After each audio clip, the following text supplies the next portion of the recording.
दोस्तों आज की इस वीडियो में मैं आपको भारत के कुछ एक पर्वतों के बारे में बताऊंगा। दोस्तों जैसा कि आपको याद ही होगा कि पिछली वीडियोस में मैंने उत्तर और उत्तर पूर्वी पर्वतों के बारे में आपको बता दिया था। आज की इस वीडियो में हम कवर करेंगे मध्य और दक्षिण भारत को, जिससे कि आपको ठीक तरीके से सारे पर्वत याद हो जाएं और आप एग्जाम्स में कुछ भी मिस करके ना आए।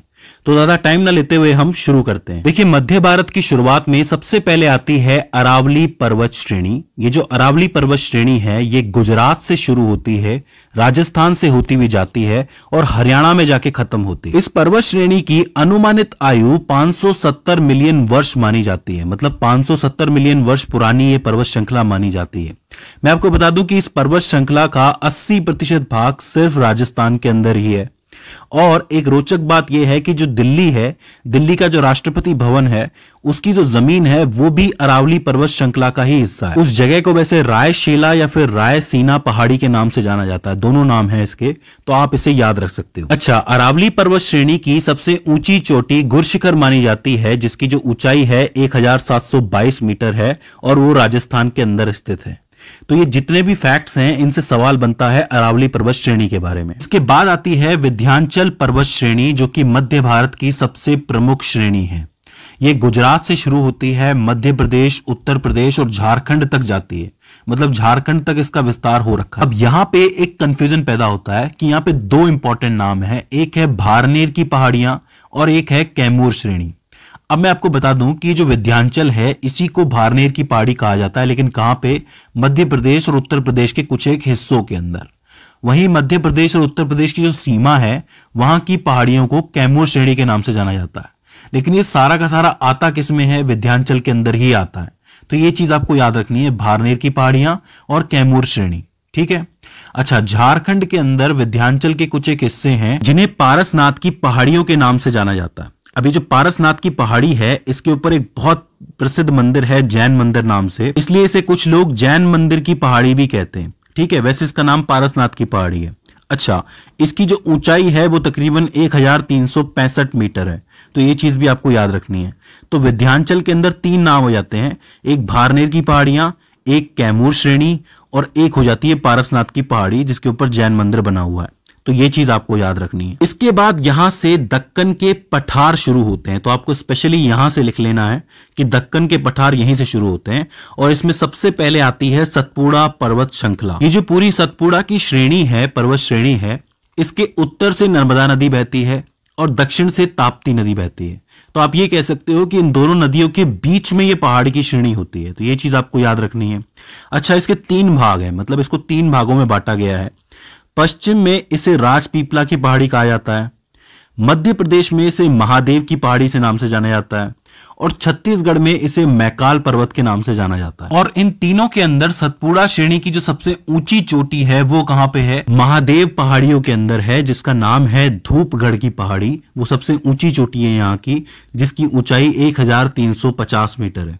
इससे स्पेशली सवाल बना था कि धूपगढ़ की पहाड़ी कहां स्थित है और उसकी कितनी ऊंचाई है, ठीक है। तो ये चीज आपको याद रखनी है। इसके बाद आती है महाराष्ट्र की तीन प्रमुख पर्वत श्रेणियां। सबसे पहले आती है अजंता पर्वत श्रेणी, जो कि गुफाओं के लिए और चित्रकारी के लिए काफी ज्यादा मशहूर है। इसके बाद आती है सतमाला, जो कि महाराष्ट्र के अंदर ही है। और इसके बाद आती है हरिश्चंद्र पर्वत श्रेणी, जो कि महाराष्ट्र के अंदर ही है। तो पूछ लिया जाता है कि महाराष्ट्र की तीन फेमस पर्वत श्रेणियों के नाम बताइए, तो आप बता सकते हैं, ठीक है। इसके बाद महाराष्ट्र के अंदर ही एक और इंपॉर्टेंट पहाड़ी है जो कि कर्नाटक तक जाती है, वो है बालाघाट पर्वत श्रृंखला। बालाघाट पर्वत श्रृंखला की जो खास बात है वो ये है कि एक तरफ गोदावरी बहती है इसकी तरफ और दूसरी तरफ भीमा नदी बहती है। तो आप ये कह सकते हो कि ये गोदावरी और भीमा नदी के लिए एक तरीके का विभाजक है। जैसे पहले सतपुड़ा श्रेणी जो थी उसमें एक तरफ उत्तर की तरफ नर्मदा बह रही थी और दक्षिण की तरफ ताप्ती बह रही थी, वैसे यहाँ पे बालाघाट में ऊपर की तरफ यानी कि उत्तर की तरफ कौन सी बहती है? गोदावरी बहती है और दक्षिण की तरफ भीमा नदी बहती है, ठीक है। इसके बाद आते हैं दक्षिण भारत के कुछ एक राज्य जिनकी बहुत ही फेमस पहाड़ियां हैं, इनका नाम आपको याद रखना है।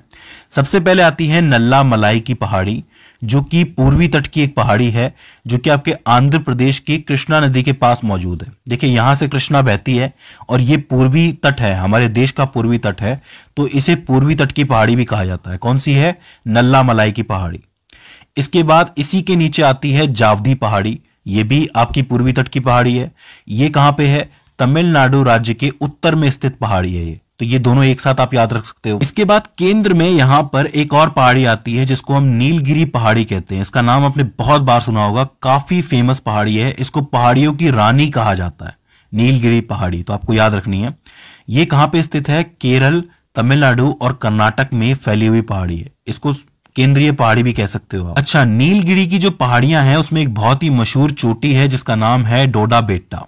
अब इसको आपको जरूर याद रखना है, ये नाम आपने सुना भी होगा कई बार, कि डोडा बेट्टा की जो चोटी है वो दक्षिण भारत की दूसरी सबसे ऊंची चोटी है, जिसकी ऊंचाई है तकरीबन 2637 मीटर के आसपास। ये जो डोडा बेट्टा पहाड़ी है और इसके आसपास का एरिया है, यहीं पे टोडा जनजाति के लोग भी निवास करते हैं। इसके बाद आती है अन्नामलाई पहाड़ियां, जो कि केरल और तमिलनाडु की सीमा पर स्थित है, और इनकी जो सबसे ऊंची चोटी है वो है अन्नामुदी। अन्नामुदी बहुत इंपॉर्टेंट नाम है।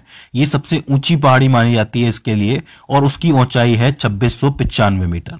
तो एक चीज समझ लो कि डोडा बेट्टा जो है वो 2637 मीटर थी, और ये जो आपकी अन्नामुदी है ये 2695 मीटर है। तो सबसे बड़ी कौन सी हो गई दक्षिण भारत में? अन्नामुदी हो गई। और दूसरे नंबर पे कौन सी आई? ये आपकी डोडा बेट्टा आई। तो इस चीज को आपको याद रखना है। इसके बाद आती है भारत की सबसे दक्षिणी पहाड़ी या फिर सबसे अंतिम पहाड़ी कही जाने वाली कार्डमम पहाड़ी। अब अगर आप लोग इंग्लिश जानते हैं तो आपको पता होगा कि कार्डमम का मतलब होता है इलायची। इलायची को इंग्लिश में कार्डमम कहते हैं। वो इसलिए क्योंकि ये जो पहाड़ी है ये केरल और तमिलनाडु में फैली हुई है, और इन पहाड़ियों पे किसकी खेती होती है? इलायची की खेती होती है। इसलिए इस पहाड़ी को इलायची पहाड़ी कहा जाता है, अंग्रेजी में बोले तो कार्डमम पहाड़ी। तो ये चीज आपको याद रखनी है। तो आखिर में इलायची पहाड़ी हो जाती है। इसके अलावा दो और पहाड़ियां हैं, एक है अंडमान निकोबार में। पूछ लिया जाता है कि अंडमान निकोबार की सबसे ऊंची चोटी कौन सी है, तो आपको लिखना है सैंडल पीक। और लक्षद्वीप की सबसे ऊंची चोटी कौन सी है, तो आप लिखोगे नारचो। ठीक है, तो दोस्तों ये हो जाती हैं आपकी मध्य भारत और दक्षिण भारत की कुछ एक प्रमुख पहाड़ियां। आई होप आपको समझ में आ गई होंगी। अगर इसके बाद भी इसके अंदर आपको कोई दिक्कत आती है, कोई क्वेरी आती है, तो आप हमें कमेंट सेक्शन में बता सकते हैं।